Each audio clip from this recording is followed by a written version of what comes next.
120 પછી કેટલા આવે છે 21 તો 121 ની લાઈન લખવાની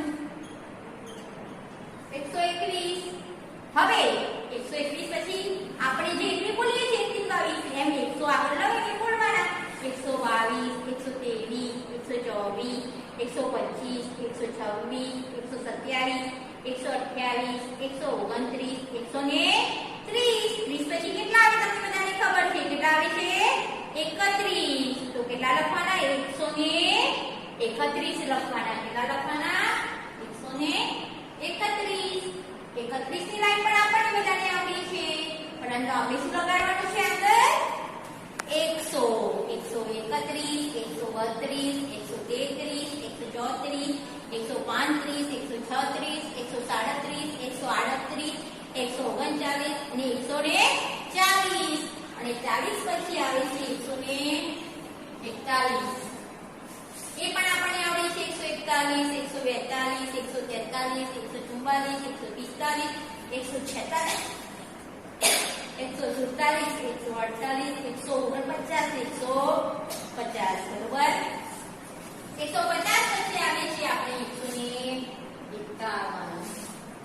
151. એ લાઈન ક્લિયર કરીએ એટલે કઈ આવે 161 વાળી લાઈન આવે. એ 161 થી 70 સુધી જઈએ એટલે કઈ લાઈન આવે 171 વાળી લાઈન આવે. તો એ લખવાની 171. અને 171 થી 80 સુધી જઈએ તો કઈ લાઈન આવે 181 ની આવે. કઈ આવી 181. 181 થી 90 સુધી જઈએ ત્યાર પછી કઈ લાઈન આવે વિદ્યાર્થી મિત્રો 191 ની. હવે 191 ની જે લાઈન લખીએ આપણે એ હું તમને થોડી સમજ આપું વિદ્યાર્થી મિત્રો. 191, 192, 193, 194, 195, 196, 197, 198, 199. હવે તમને વિચાર આવશે કે અહીંયા શું આવશે? તો 199 પછી કઈ સંખ્યા આવે? 1 નો ટોપિક અહીંયા પૂરો થઈ ગયો. હવે 1 પછી કયા આવે છે? 2. તો 2 વિશેની પણ આપણે માહિતી મેળવી. 100 વિશે શીખ્યા તો 200 વિશે પણ આપણે શીખવું જરૂરી છે. તો કેટલા આવે 199 પછી? 200 એટલે 500 થયા. તો કયા 200 ભેગા કરીએ એટલે કેટલા થયા 200. કેટલા થયા 200. તમને 100 પછી 200 સુધીની એકડીમાં વિદ્યાર્થી મિત્ર સમજ પડી હશે. જો 1 થી 100 સુધી 101 થી 200 સુધીની એકડીમાં સમજ પડી જાય તો આગળની એકડી શીખવી એકદમ સરળ બની જાય છે. જેમ આપણે એકડીમાં આગળ જઈએ છીએ એમ 3 અંકોની એકડીમાં પણ આપણે આગળ જઈ શકીએ છીએ આ રીતે. બરોબર વિદ્યાર્થી મિત્રો. હવે આપણે જે શીખ્યા એ સંખ્યાનું થોડું આગળની સંખ્યા, પાછળની સંખ્યા, ચડતા ક્રમમાં, ઉતરતા ક્રમમાં અને તે સંખ્યાઓની સ્થાન અને સ્થાન કિંમત વિશેની સમજ મેળવી. બરોબર.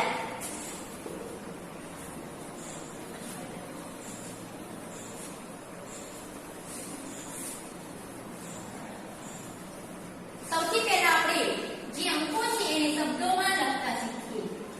શબ્દોમાં લખીએ. બરોબર.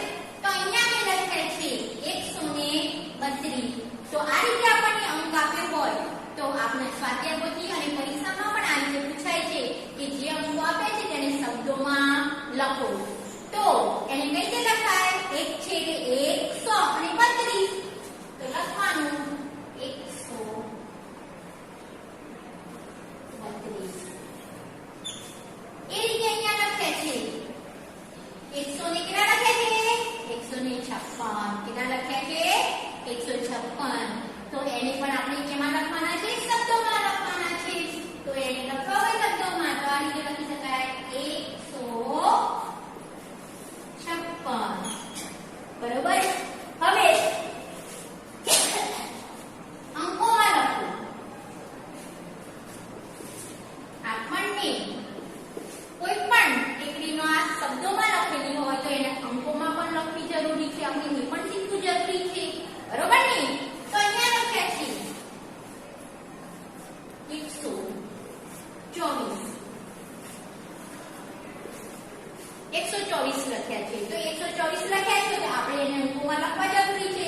તો અહીંયા લખી શકાય 100 મુદ્દા છે એટલે 1 અને 24. તો 24 જે આપણે આવે છે એમાં એ લખી દઈએ તો થઈ જાય 124. બરોબર. હવે લખ્યા છે 152. તો અહીંયા લખવાના 100 એટલે 1 અને 52.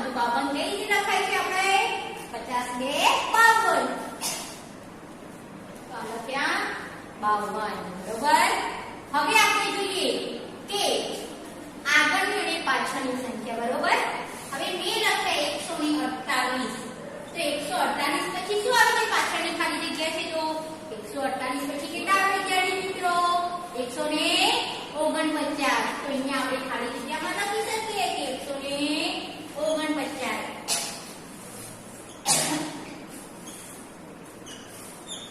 158 પણ ખાલી જગ્યા કઈ છે ભાઈ? આગળ છે. કઈ છે? આગળ.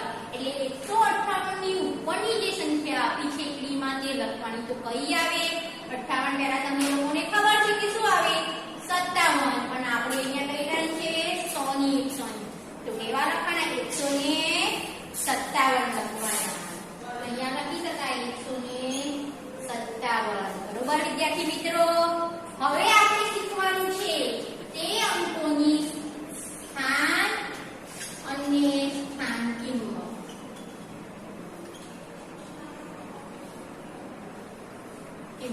બરોબર. હવે મેં અહીંયા લખ્યા છે 154. હવે 154 માં 154 લખ્યા છે તો તે અંકોની સ્થાન વિશે આપણે સમજી લઈએ. શું સમજીએ?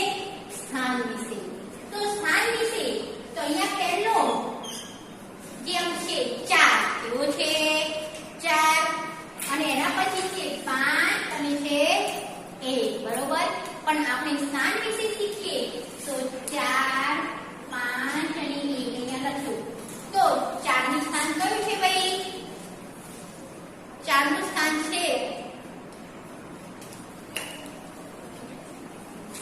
એકમ. કયું છે? એકમ.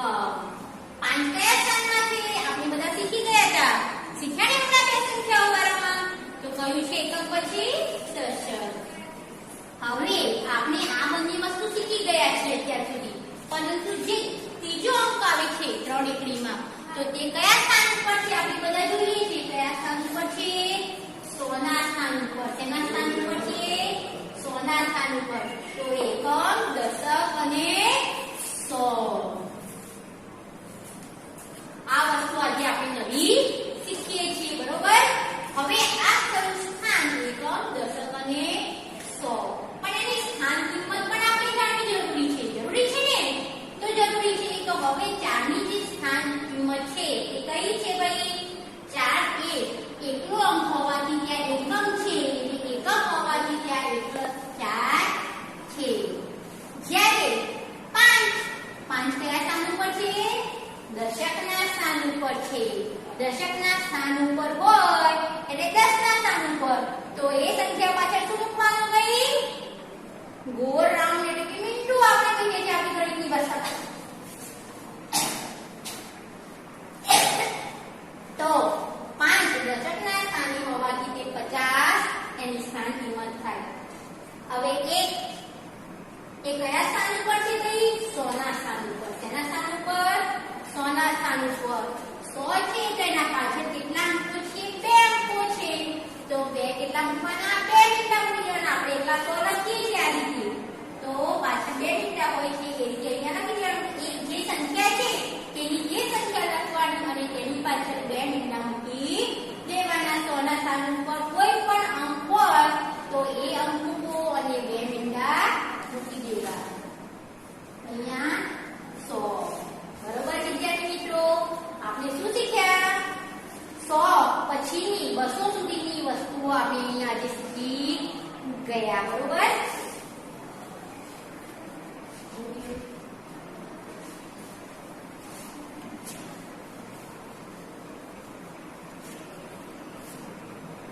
હવે આપણે શીખવાનું છે ચડતા ક્રમમાં અને ઉતરતા ક્રમમાં. બરોબર વિદ્યાર્થી મિત્રો. આપણે 1 થી 100 સુધી ચડતા ક્રમમાં અને ઉતરતા ક્રમમાં શીખી ગયા છીએ. પરંતુ 100 પછીની જે અંકો છે, જે 3 અંકોની એકડી શીખ્યા, એમાં પણ ચડતો ક્રમ અને ઉતરતો ક્રમ શીખવો ખૂબ જ જરૂરી છે. બરોબર. તો હું અહીંયા લખું છું 132, 123, 115, 156. બરોબર. આ લખ્યા. હવે તેને ચડતા ક્રમમાં શીખવાનું છે. બરોબર. ચડતો ક્રમ. જ્યારે આપણે પગથિયા ચડીએ તો કઈ રીતે પગથિયા ગણીએ છીએ?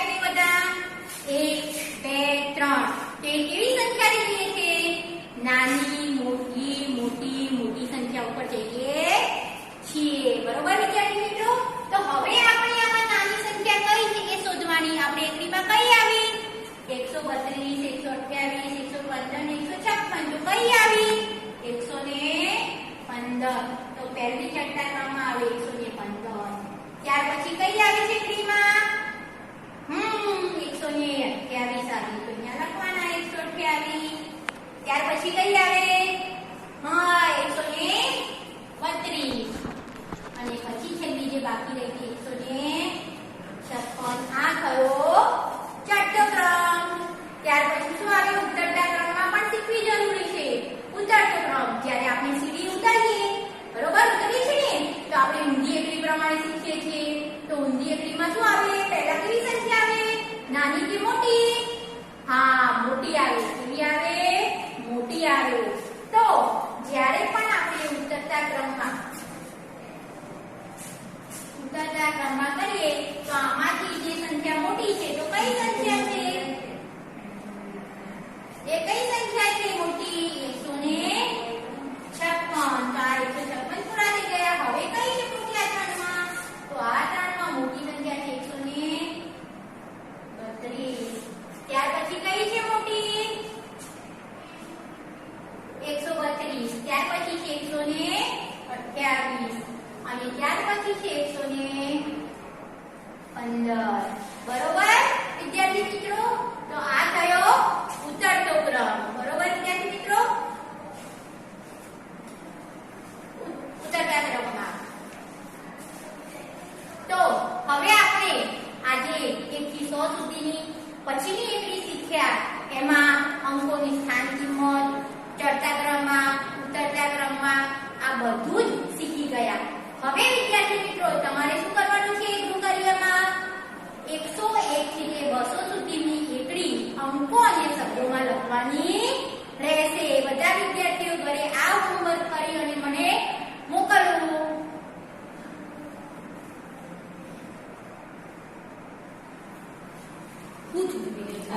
બંધ કરી